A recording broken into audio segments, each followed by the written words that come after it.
তুমি কি কখনো এমন কাউকে দেখেছো যে চোখের সামনে নিজের সব কিছু ধ্বংস হতে দেখেও শুধু চেয়েছে এক নতুন পৃথিবী গড়তে?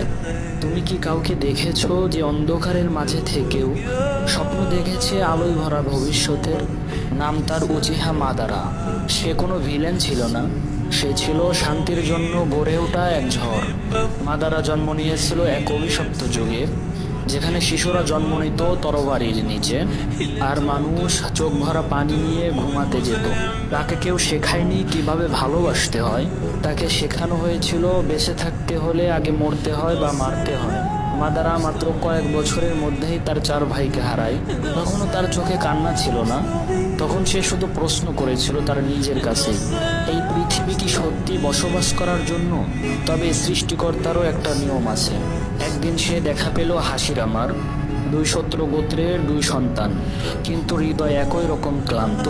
একসাথে তারা স্বপ্ন দেখেছিল একটা এমন গ্রাম গড়বে যেখানে আর কোনো ভাই যুদ্ধক্ষেত্রে মরবে না, যেখানে শিশুরা হাতে অস্ত্র নয়, হাতে ধরবে একজন আরেকজনের হাত। কিন্তু বাস্তবতা বলে ইতিহাস রচনা করা কি এতই সোজা? হাসিরাম হয়ে উঠল হোকাগে। গ্রাম তৈরি হলো, সবাই বলল শান্তি এসেছে, কিন্তু মাদারা দেখলো শান্তির নাম করে উচিহারা একে একে হারিয়ে যাচ্ছে। ক্ষমতা থেকে তাদেরকে সরানো হচ্ছে, আড়ালে চলছে বিশ্বাসঘাতকতা। তখনও সে বুঝে গেল এই পৃথিবীতে শান্তি খোঁজা এক পাগলামি।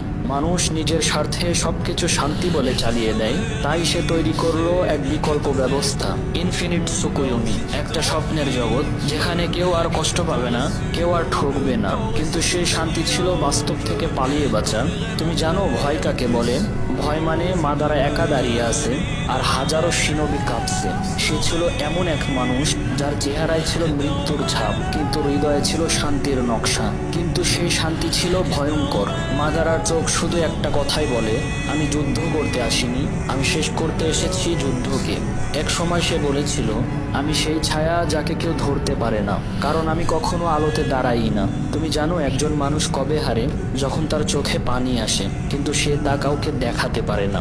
মাদারা হেরেছিল না শক্তিতে না, সে হেরে গিয়েছিল ভালোবাসার কাছে। মাদারা শেষ নিঃশ্বাসে স্বীকার করেছিল, তোমরাই ঠিক ছিলে। আমি শুধু চেয়েছিলাম এমন এক জগৎ তৈরি করতে যেখানে আমার ছোট ভাইগুলো মরবে না, তারা আবার হাসবে। কিন্তু আমি ভুল পথ বেছে নিয়েছিলাম। মাদারা উচিহা আমাদেরকে শিখিয়ে যায়, পৃথিবীতে সবচেয়ে বিপজ্জনক মানুষ সেই ব্যক্তি যে কাঁদে না, শুধু ভাবতে থাকে।